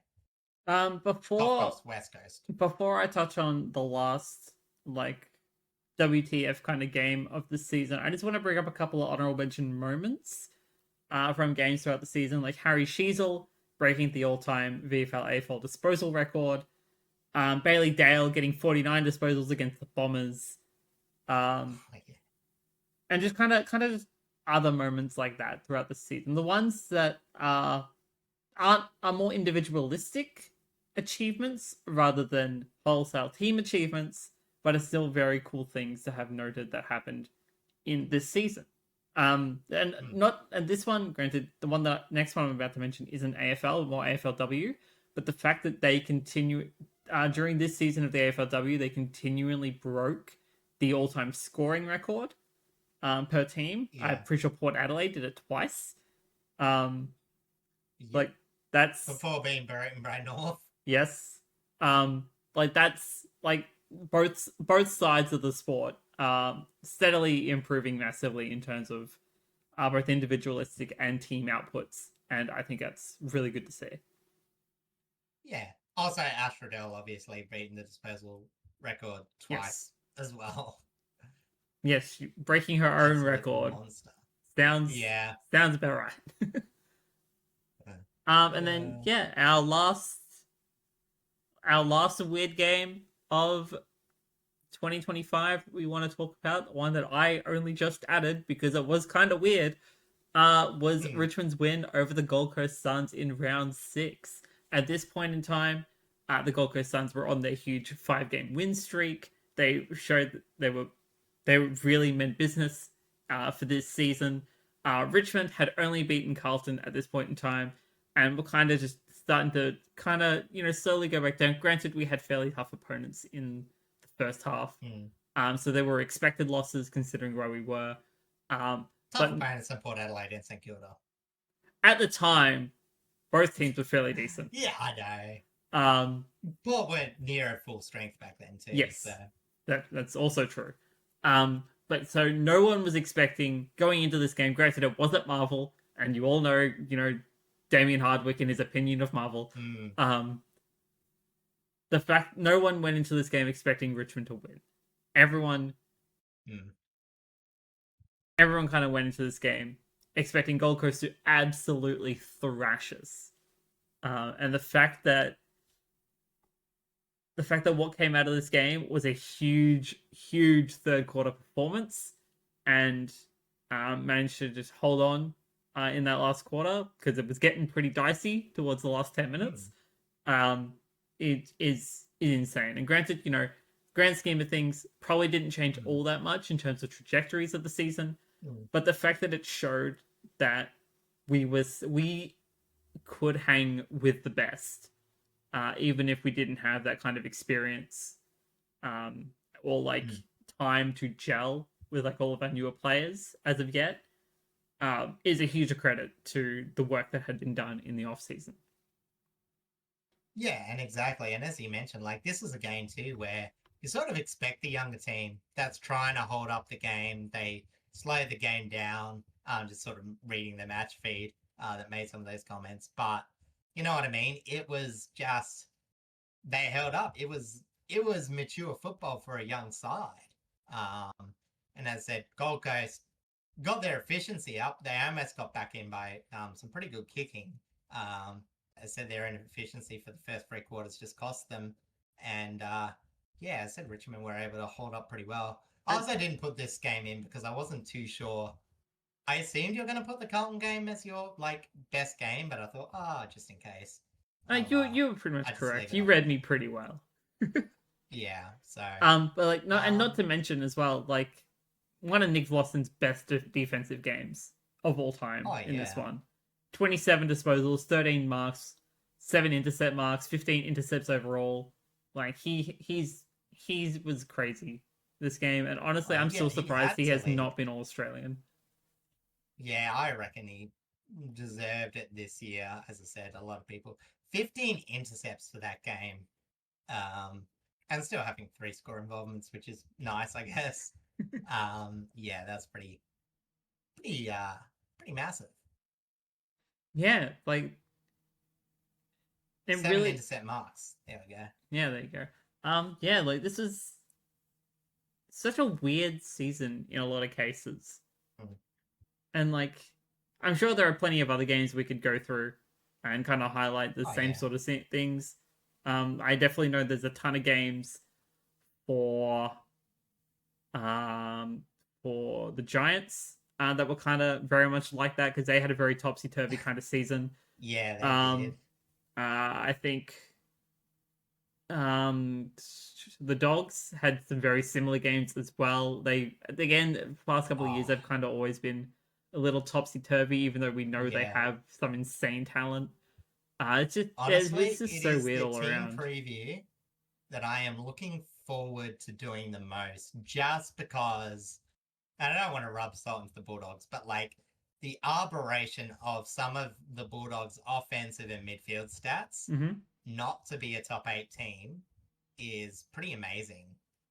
There were some stats that they brutally dominated to not make finals. So we'll obviously talk about that Yes, we will. coming up. Before we wind down the episode, do you want to touch on the cricket? Yeah, I guess cricket and just any other all-round sporting events to happen. We'll maybe, I don't know if you have any, but we'll have a little chat I about don't it. at the But moment. I can only really think about the cricket because it's kind of the most recent thing that I've seen. yeah, I said I'll have a little chat and then you can add in if you can think of anything. But Go for it. yeah, as of this moment, it is currently the second day of the fifth test. Australia have won the Ashes. You probably know this by now. But England did win the last game, and honestly, they don't look too bad. And it's the really big question. Because they've been batting a bit more sensibly now, was the first three games a big missed opportunity to really take it up to an Australian team? It's got a few injuries. Bowling's still fantastic, but you know what I mean, as I said, aren't exactly playing their best players and their batting's still a bit suspect.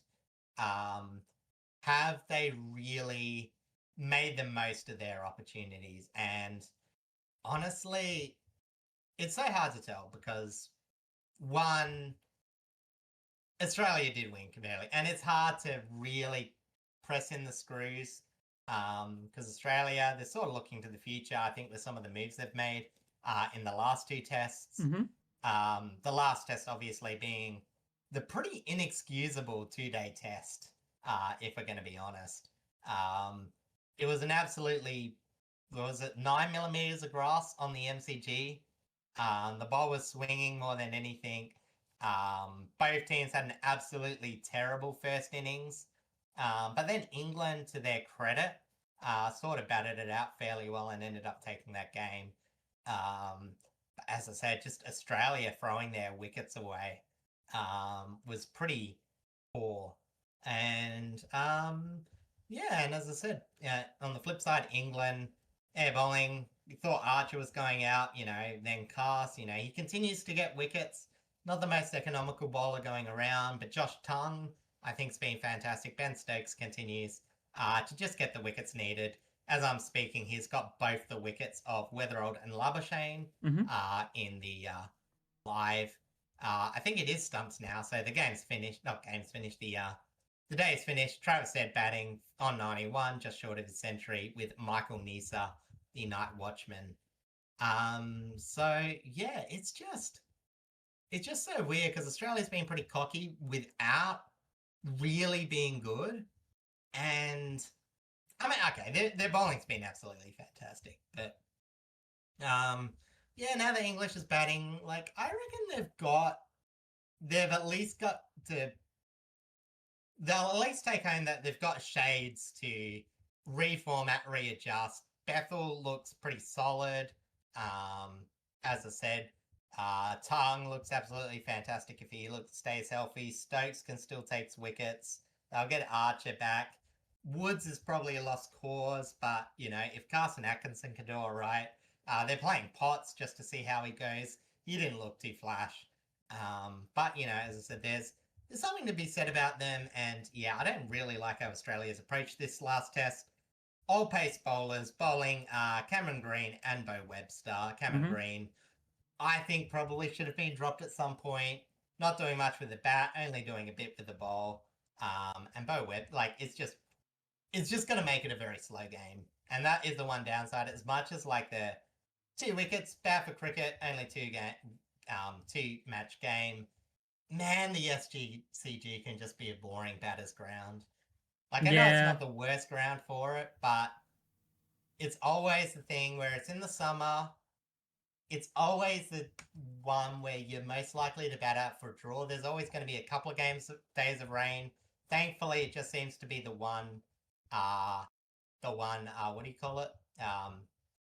The one session of play that's been affected. But yeah, as I said, it's a slow over rate for Australia. Looks just to be a batsman's wicket. Almost certainly going to be a draw from here on in. I can't really see a result happening unless something weird happens. And yeah, I think this series is just going to go out on a bit of a whimper before we get the T20 World Cup coming up in February. So yeah, have you heard anything from people talking about it or anything that surprised you about this Ashes? Not too much. I know Travis Head had a fairly fantastic game the other day. Still is. I mean, well, yeah, he is. Currently, he's the go to the Ashes. He's doing some phenomenal work. I know Mm. Manus has had some fairly decent moments as well. I always love watching Manus, but this I know this specific test, not too great. But you know how it is. Mm. Otherwise, yeah, I haven't really seen all that much. I know Usman Khawaja is going to be retiring, um, Yes, should which is mention that too. very sad. He's done some fantastic work for the men's team over the course of his career, and he will be missed. But it Mm. allows some of our younger cricketers to now step up. I know we've got a couple of fairly young guys in the squad now. Um, is it probably wise to? I mean, granted, you know, it doesn't matter now because it is the last test. Yeah. But like, you know, the Australian men's league team has had a lot of changes over the past few years, and I Mm. think I finally found a really good core to build like a fantastic team around for these Ashes tests. Yeah, honestly, it's about shaping, as you know, as I said more. I think Travis Head is definitely a really great player because I think he will be the next experienced head, um, experienced head, to lead the team. Because as I said, he'll play opener until they find the right combination.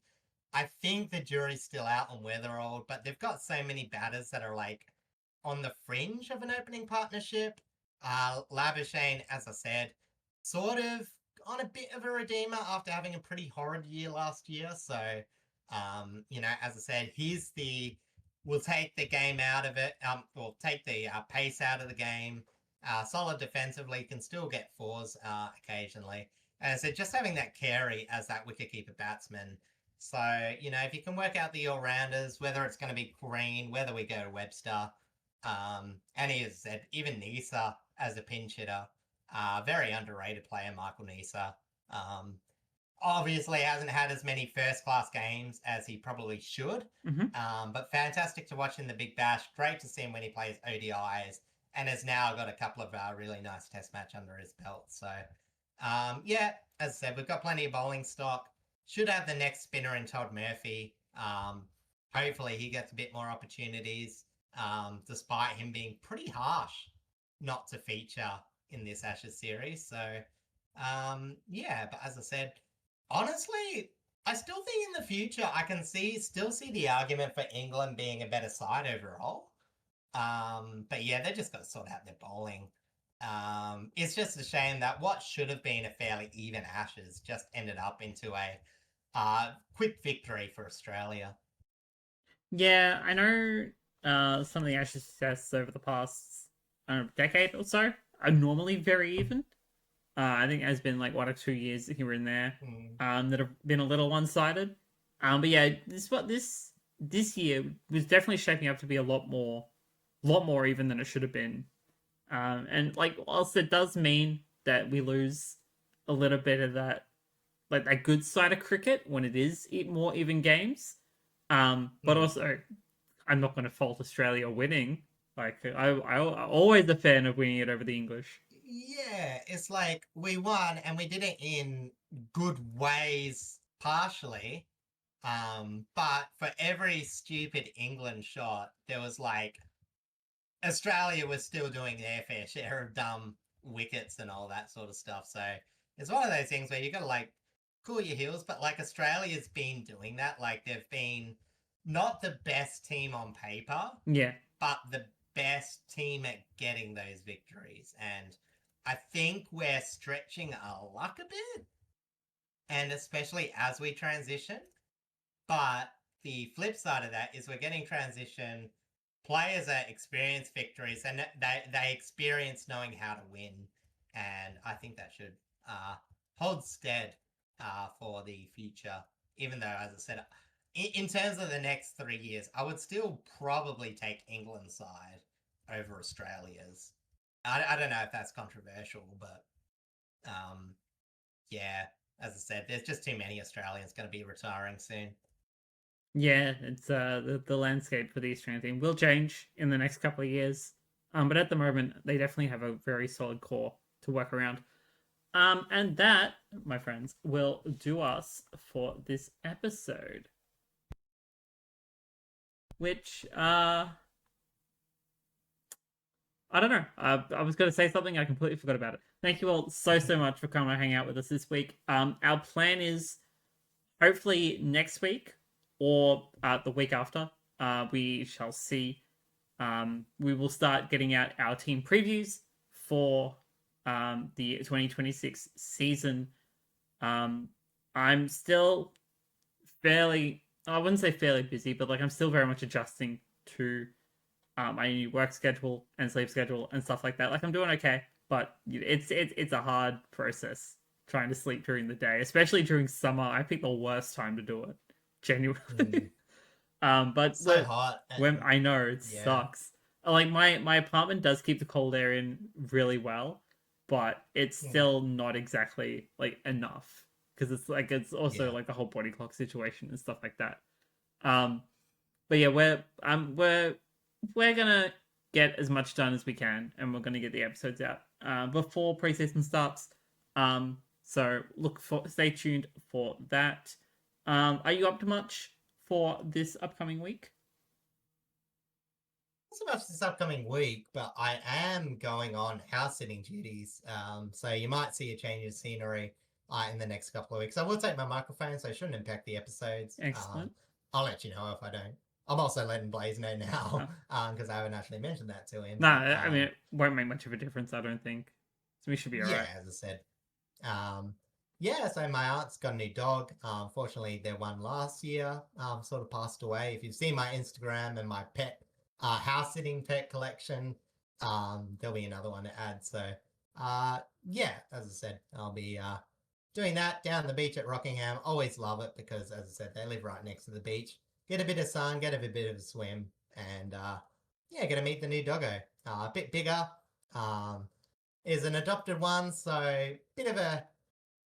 got a bit of a, someone apparently a bit anxious, so I am looking forward to spoiling it and giving it some attention, while their parents are off for their first little trip away from the doggo. So yeah, it'll be good.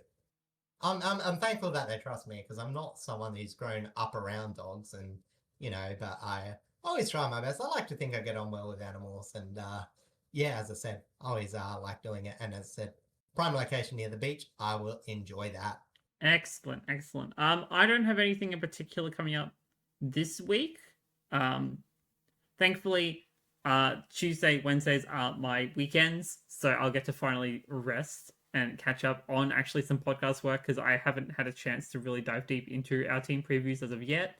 So I'll be really looking forward to getting stuck into those. I know, no, not I know. Not that anything has been publicly revealed yet, but stay tuned to HSP, because we've got a couple of things coming up towards the end of January, going into Feb. Some very, very exciting, fun little things. So stay tuned to my socials, and that'll also be on the HSP socials as well. But yeah, that I believe does us for episode 85. I think this was. I can't remember. Was that 85 or 86? I think 86, yeah. Anyway, thank you all so much. Yeah. Again, please go check out socials and things of that nature. And we will see you all hopefully next week. If not next week, it will be the week after. For our AFL. And of course. I was about to say, we look forward to providing more podcast content throughout the entire 2026 period. Yes. Thank you all for supporting us over the past 2 years on this little adventure. We don't do it to grow big or anything like that. We just want to talk about the footy. Yeah. And just have a good time. There might be a few modifications during this year. As I said, we always work to make it a bit more palatable, try and work out the best things we do, try and easel out the worst things we do. So yes, as I said, won't be too many changes, but as I said, we'll always be looking to make it an enjoyable experience for everyone. We always enjoy it. We hope you enjoy it, and we look forward to doing it throughout the year. Yes, and not that it's entirely planned, but there will be another mini Coast to Coast meetup early in 2026, which is really, really funny. I will tell you more about that. Not that it has anything to do with the footy fun fact. But we will tell you more about that later on in the year. So yes, until then, thank you all so much. We'll love you all and leave you all, and we'll see you all either next week or the week after. Take care.